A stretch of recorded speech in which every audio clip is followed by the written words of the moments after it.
kalpasan nga giandam sa iyang katawan. Mangan ko matuman niya sa katapusan, kinabuhi mo maangkon kung ikaw magpadayon. Ang korona mo kayo't pagdawato, kuti ang paglaom mo bisan sa kalistanan, kung ikaw mo pahulay sa dayong puloyanan. Magmatino manon ka lamang sa iyang kasuguan, aron maangkon mong kadaugan.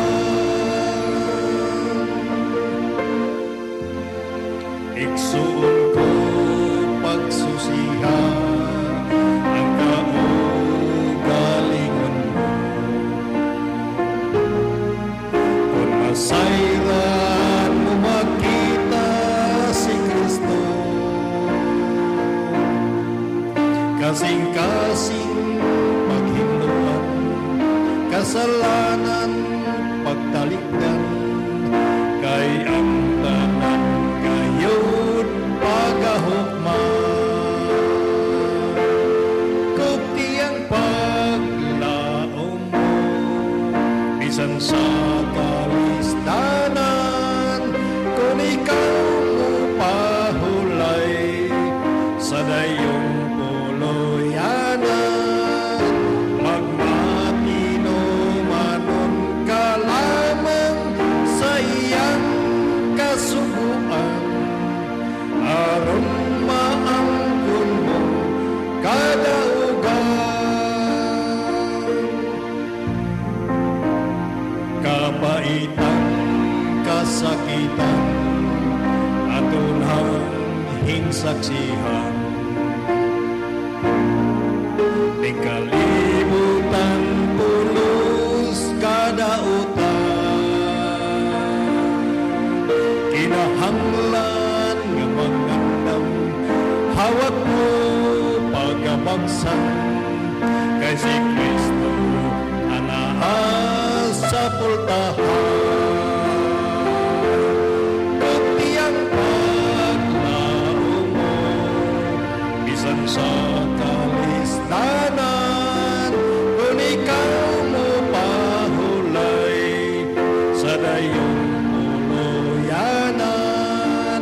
Magmatino manon ka lamang sa iyang kasuguan, aron maangkon mo kadaugan.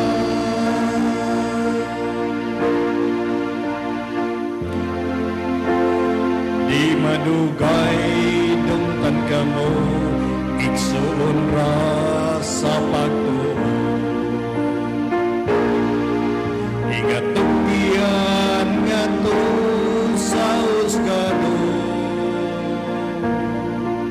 uban ka nato ipabilang mo hulusan pagkinabuhi.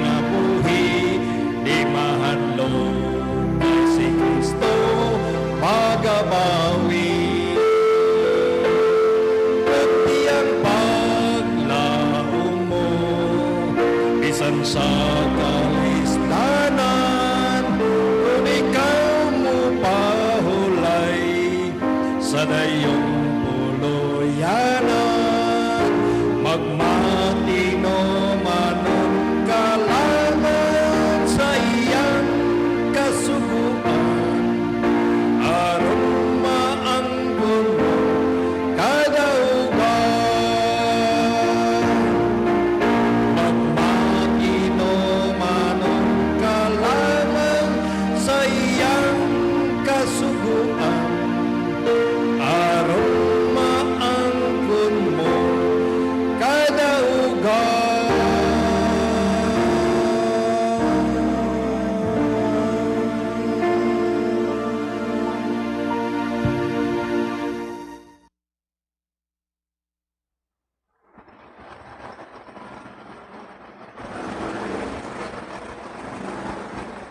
Luzon, Visayas, Mindanao.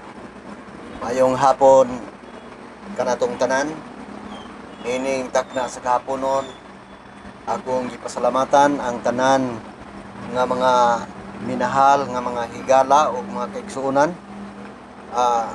Ining takna sa kahaponon before ta igsuon magsugod sa ato nga pagtuon, akong gihangyo ang tanan alang sa atong opening prayer. Dalaygon og silimbaho namong amahan, Dios nga makagagahom sa walay katapusan. Ining takna sa kahaponon nagaduol kami sa imong halangton ug hamiling nga presensya.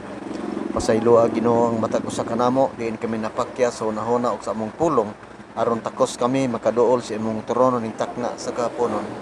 Sa pinasahi Ginoong Dios, aniya kami nining mga taknaa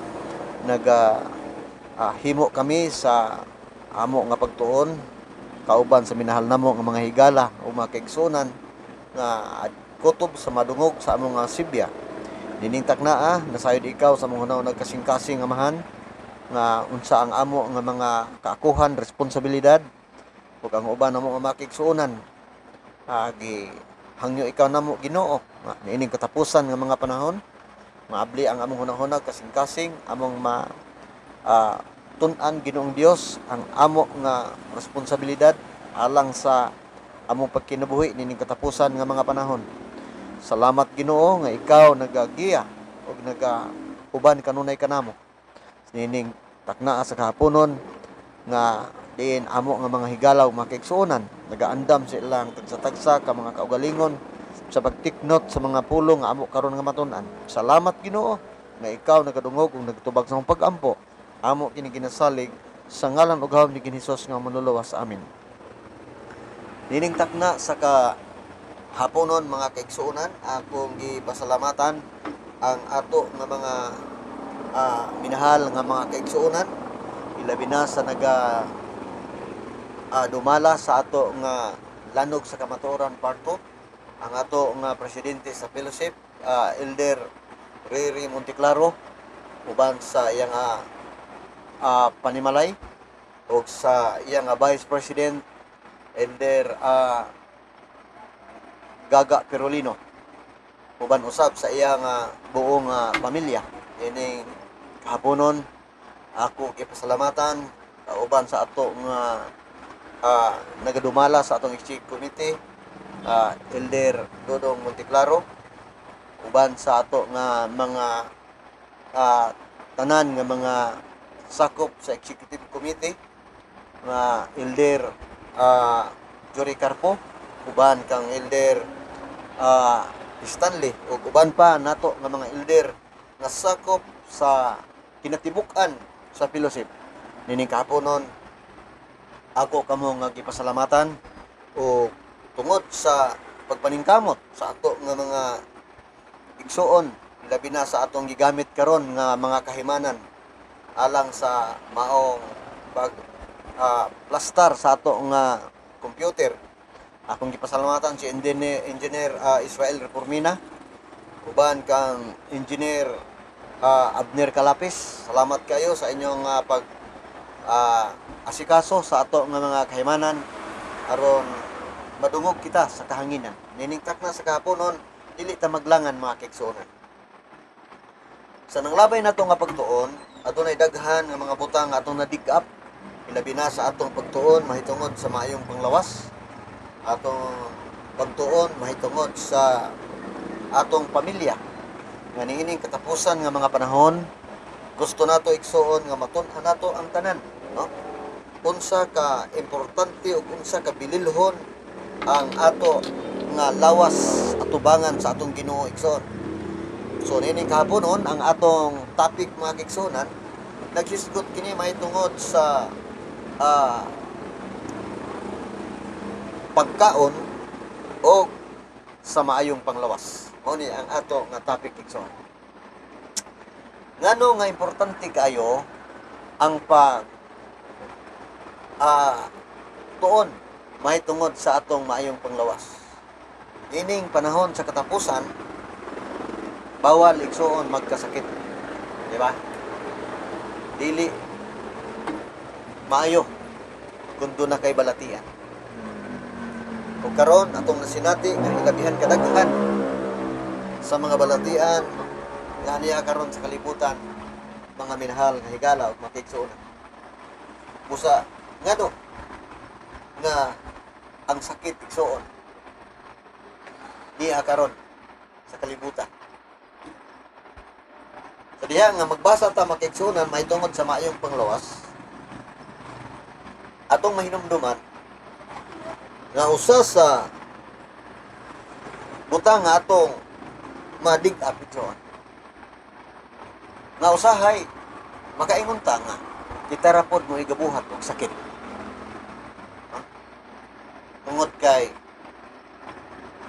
wala ta igsuon magpakabana. Wala ta magpakabana sa atong lawas. Diba? Sa atong nagian nga pagtuon,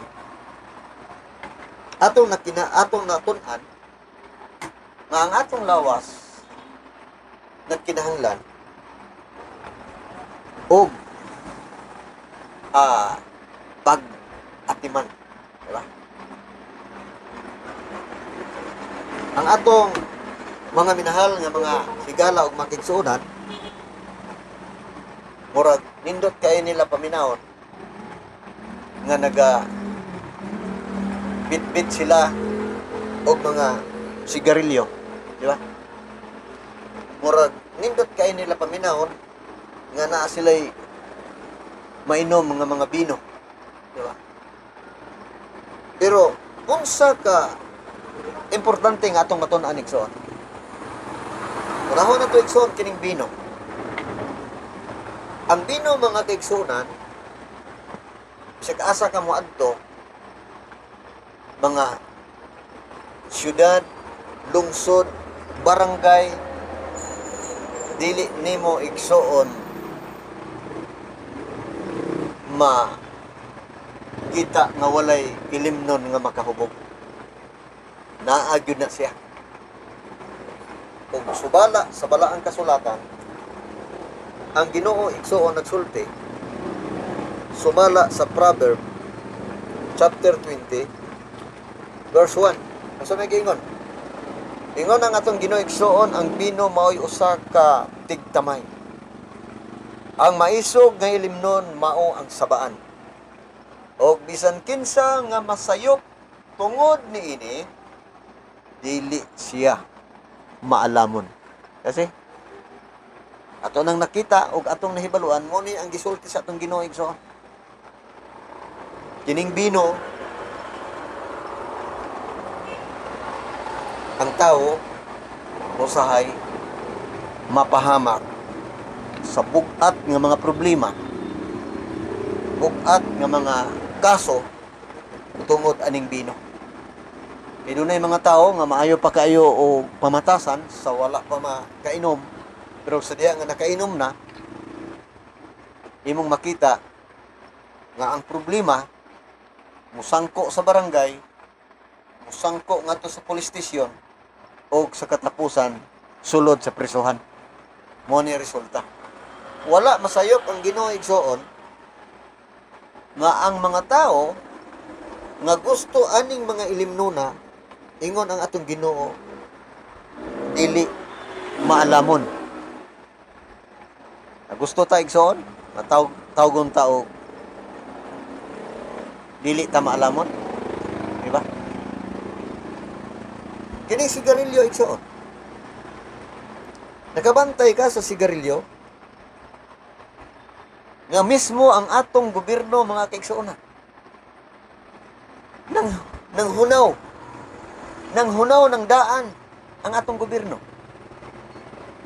Pero tungod sa kadako sa buhis nga gibayad aning sigarilyo, ang nahitabo gihimong legal igsoon.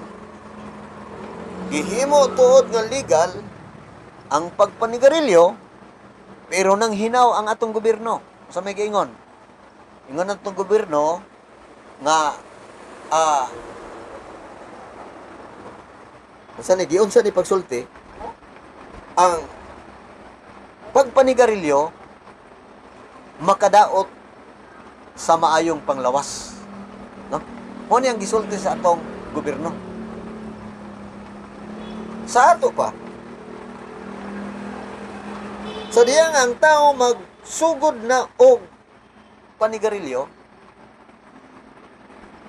kung imong tanawon igsoon sa mga basahon, may tungod sa mayong panglawas, hagbong na. Di ba? Makadaot ang pagpanigarilyo sa maayong panglawas. Kaya nga ato igsoon nga lawas, mao ni sa gisulti sa Ginoo nga mao ni ang templo. Mao ni ang templo nga gisudlan sa balaang Espiritu Santo ang atong lawas. Nagaron kung nagpuyo ka mga kigsuonan og usa ka balay, unya siging dauban ng imong silong, siging paasuhan ng imong silong, ganahan ka mo puyo diya sa taas balay. Hawa kay igsoon. Ang atong lawas nagpuyo ang Espiritu Santo sa Dios. Pero kung kanunay nato ning pasudlan og bisyo, pasudlan nato ning aso, pasudlan nato ning bino, ang mahitabo problema ang sangkuan, mga kaigsoon. Munang importante atong susihon sa balaang kasulatan. Kaya ang balaang kasulatan igsoon girekomendar sa atong Ginoo nga wala nay laing basahon sa tibuok kalibutan igsoon.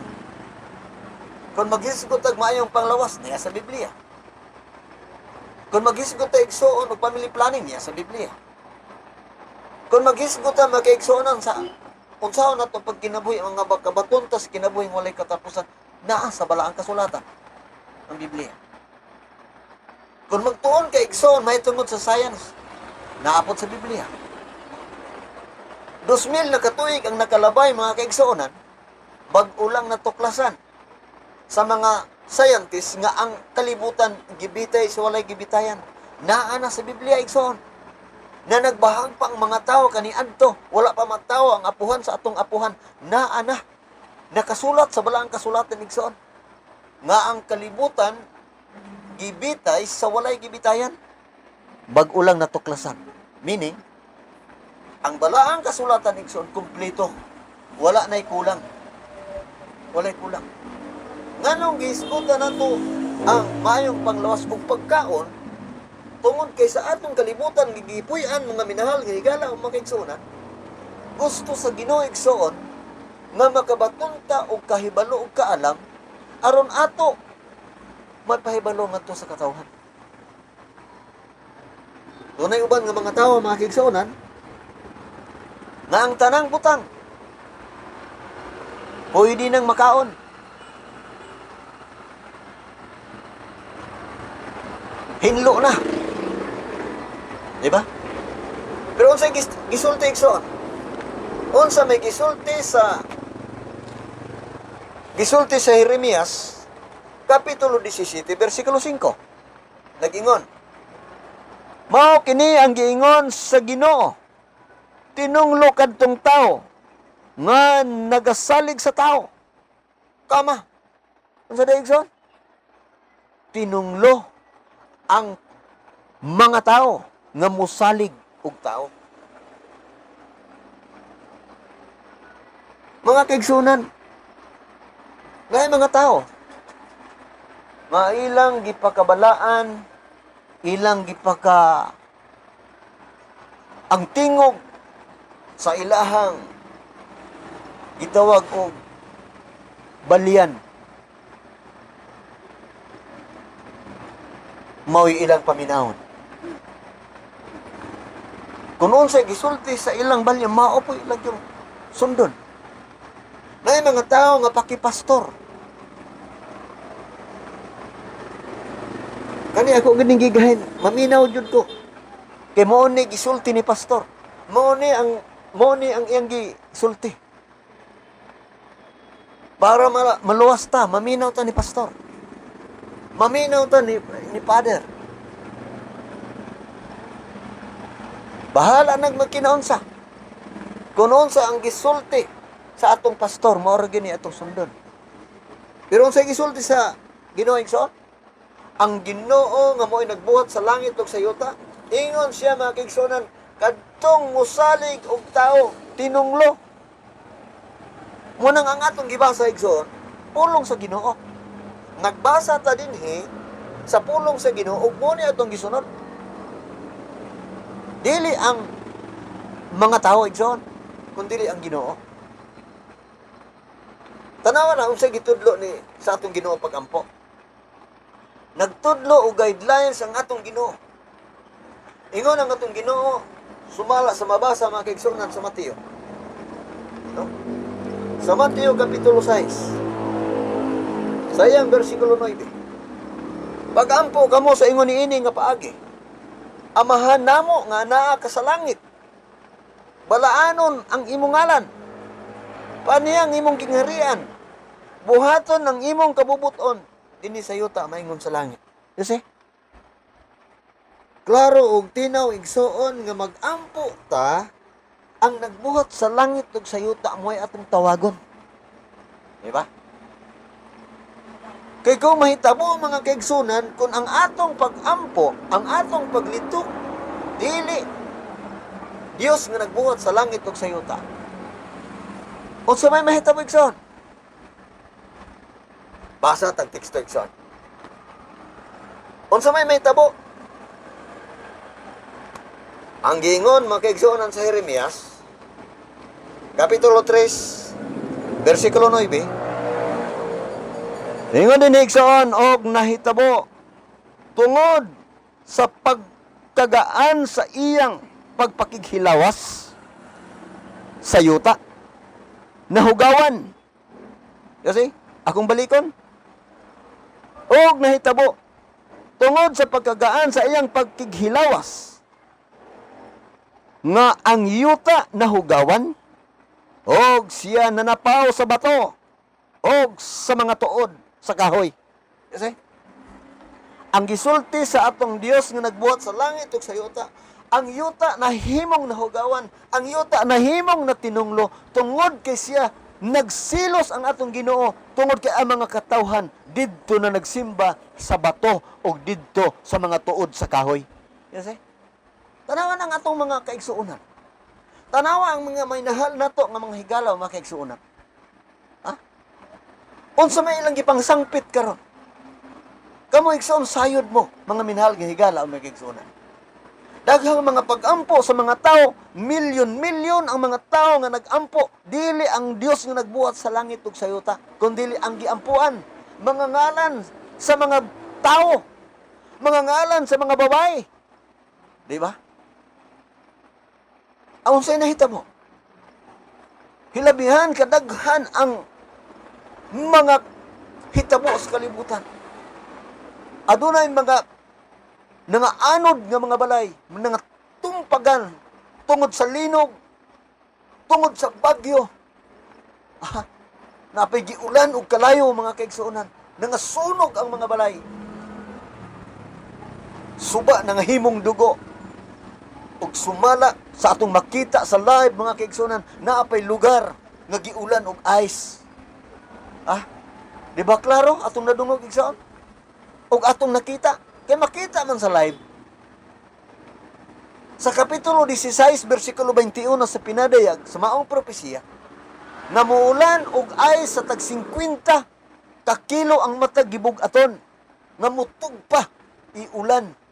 Mga kaigsuonan, nahitabo ba? Nahitabo.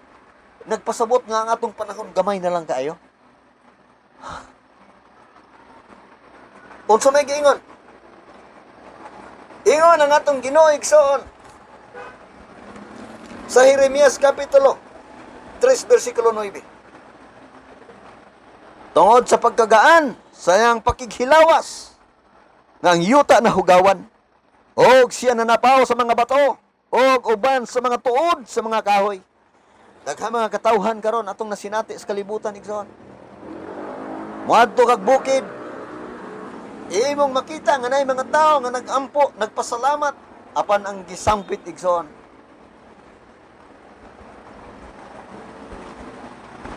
Nakita og nadungog nato igsoon tibuok kalibutan. Ang ilang ginasaulog, ang ilang giampuan igsoon. Mga ngalan sa mga balaan nga mga tao. Mga santos nga mga tao. Sa pulong santos, igsoon, balaan. Apa na-record ba sa balaang kasulatan, igsoon? Pwede ba nga moampo ta igsoon sa tao? No. Sa diya nga si Cornelio tubangan ni Pedro ning hapa. Kay nagtuo si Cornelio nga ang balaan nga tao pwedeng ampuan. Ipatindog siya. Tindog, ayaw ko ampuin. Ingon si Apostol Pedro. Sa diya nga si Apostol Juan nga nagsulat sa pinadayag, nagpakita niya ang anghel, mga kaigsuonan, ning yukbo si Apostol Juan. Apan nung say kiingon sa anghel, tindog, ayaw ko ampuin. Ako, sama ra usab nimo. Di ba? Bawal igsoon. Kung bawal ipasimba sa atong Ginoo mga kaigsonan ang anghel nga naa sa langit nagpuyo, how much more ang tao? Ha? Ato ta mangayo og ato na to isumbong sa tao? Aron ta pasayloon sa tao? Gaingon ang atong Ginoo mga kaigsuonan. Inyong itiknot mga kaigsuonan. Bawal ang tao nga magsalig og tao tinunglo. Yes, eh? Karon, unsa may giingon sa atong Ginoo, mahitungod sa atong pagkaon. Ang atong pagkaon igsoon, sumabasa sa Deuteronomio, klaro og tin-aw mga kaigsuonan, nga ang Deuteronomio 14, versikulo 2, nag-ingon, ang atong Ginoo, kay ikaw, mao ang usa ka katawhan nga balaan. Og ang Dios nagpili kanimo aron mahimo nga usa ka katawhan nga naangkon alang sa iyang kaugalingon labaw sa tanan nga mga katawhan nga aniya sa ibabaw sa naong sayuta. Kasi mao ni ang iyang mga alagad igsoon. Mao ni ang iyang katawhan nga nagmatinumanon og nagsunod sa iyang kasuguan. Gitawag diri balaan. Apan unsa man ang mahitungod sa ilang pagkaon igsoon? Ingon sa bersikulo 3, dili ikaw magakaon sa bisan unsa nga butang nga dulumtanan. Kasi ingon ang Ginoo. 4. Kini mao ang mga mananap nga pagakanon ninyo, ang baka, ang karniro ug ang kanding. Naay mananap ang gitugot sa Ginoo nga kaunon sa tao. Mo't ipasabot man kaigsunan ang mga alagad sa Ginoo, ang Ginoo mo'y gabuot og unsa ipakaon sa iyang mga alagad nga pinili. Bersikulo 8. Og ang baboy kay pikas ang koko apan wala magapangusap sa kinaon, mahugaw kini alang kaninyo, sa unod niini dili kamo magkaon. Dili usab kamo magahikap sa ilang mga lawas nga patay. Yes, eh? Dili pakaon igsoon sa Ginoo. Kining mananapa. Nabatay katungod nga mo Christian sa Ginoo igsoon?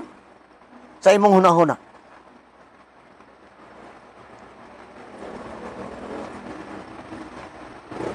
Na insakto ba ka ang Ginoo? Nasa atong hunahuna o nasayop ba ka ang Ginoo? Mga minahal nga higalaw makiigsunan ang Ginoo di gyud masayop. Klaro og tin-aw sa balang kasulatan. Ang gisulti niya, sumala sa Tito 1:2, di gid siya magbakak. Karon kay dili man niya ipakaon.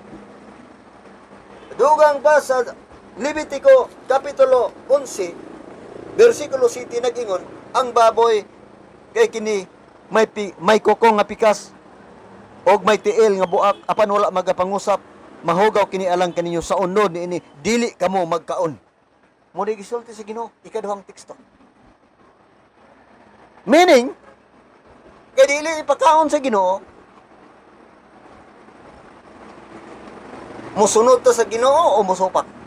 Nga kaigsunan. Ikatulo, unsa may giingon mga kaigsunan? Sa gisulti sa balaang kasulatan mahitungod ni Propeta Isaias. Ang gisulti ni Propeta Isaias Kapitulo 66, versikulo 23. Og mahidabo nga gikan sa bag-ong pagsubang sa bulan hangtod sa usa. O gikan sa usa ka adlaw nga igpapahulay hangtod sa usa. Ang tanang mga katawhan manganhi aron sa pagsimba sa akong atubangan, miingon si Jehova. Musimba ta mga kaigsunan. Unsa may iyang buot ipasabot alang sa katawhan niya nga pinili, alang sa iyang katawhan nga nagsunod sa iyang kasuguan. Nagingon sa bersikulo 17. Kadtong nagabalaan sa ilang kaugalingon o nagputli sa ilang kaugalingon aron sa pag-adto sa mga tanaman sa luyo sa diha sa taliwala, nagakaon og unod sa baboy. Ug ang mga dulumtanan, mga ilaga, silang tanan magadugan ngadto sa pagdangat sa katapusan, nag-ingon si Jehova. Kasi ikatulo nga teksto mga kaigsunan.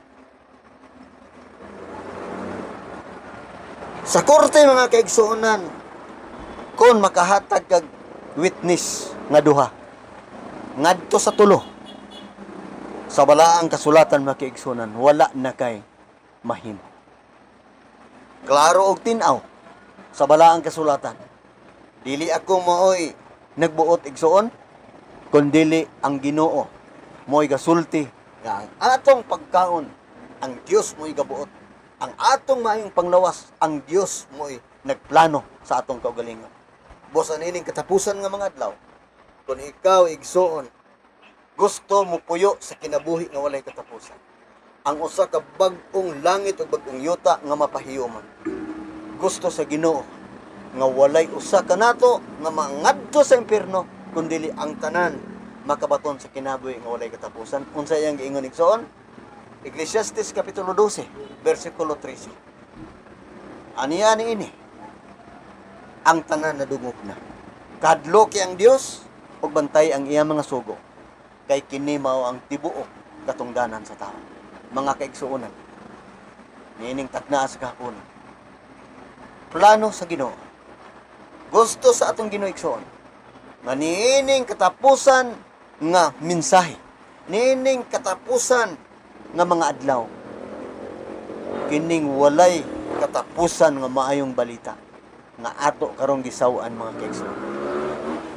Itang tanan uban sa atong panimalay, uban sa mga mahal sa atong kinabuhi, walay maadto sa impierno kun dili makaangkon ta igsuon sa kinabuhi nga wala nay katapusan. Kun atong sundon ang gisulti sa atong Dios nga makagagahom, maayong panglawas, sunod ta sa iyang sagrado nga kasuguan, ang mapahiyumon nga bag-ong langit ug bag-ong yuta, aton ang mapuy-an kung atong sundon ang kasuguan sa Ginoo.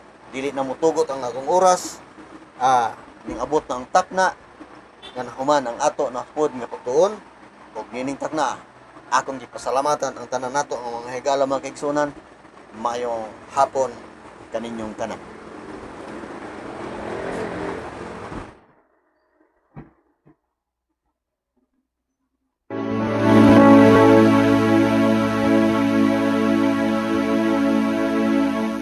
Sa daghang panahon sa Dios kagitawag,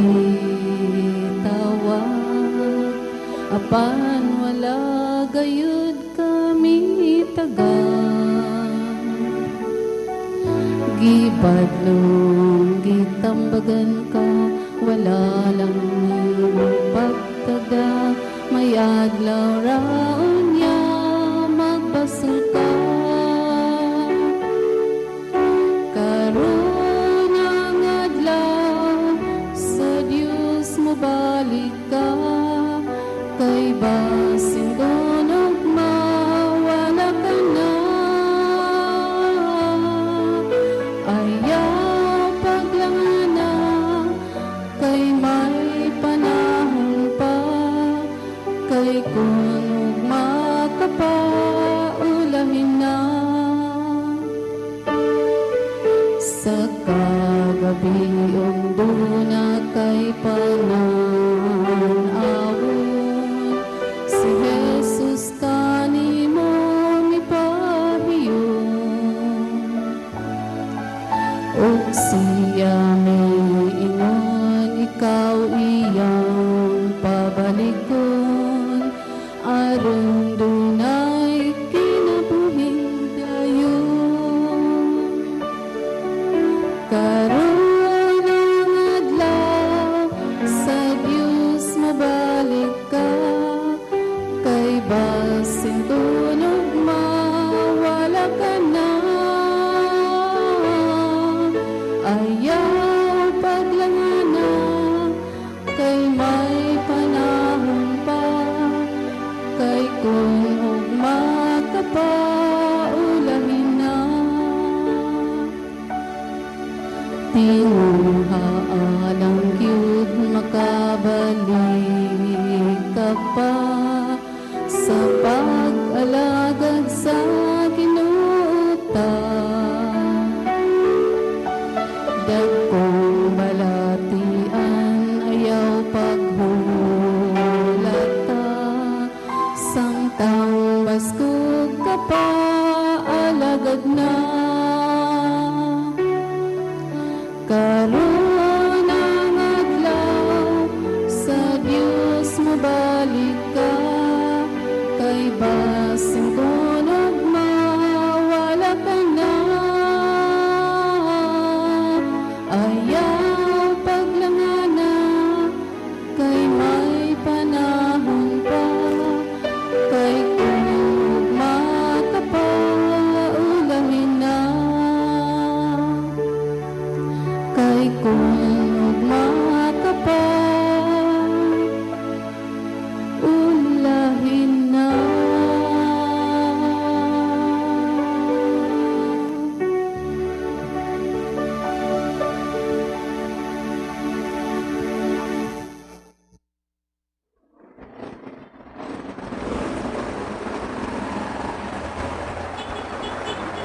Magampo ta mga kaigsunan. Dalaygon og silimbahon ang mga amahan. Ikaw ang Dios nga makagagahom sa walay katapusan. Dili matukib among kalipay, nakatapos na usab kami sa among pagtuon. Salamat kayo Ginoong Dios. Ikaw uban kanunay kanamo. Salamat sa mga kaigsunan nga nagapatalinghog nining taknaa alang sa among pagtuon. Ako nagahangyo nagampo kanimo amahan nga balaan na ang tanan namo nga mga higala, mga kaigsunan utob sa makadungog ni ining mensahe. Nagampo ako Ginoong Dios nga ang ilang mga pangalan mabutang sa basahon sa kinabuhi aron sa imong nga pagpadaya ang amo mga higala o mga kaigsunan among ikauban sa langit nga puloy-an. Salamat Ginoo nga ikaw nagadungog nagtubag sa mong pagampo amo kini ginasalig sa ngalan ng Ginoong Hesus nga manluluwas. Amen. Maayong hapon mga kaigsunan.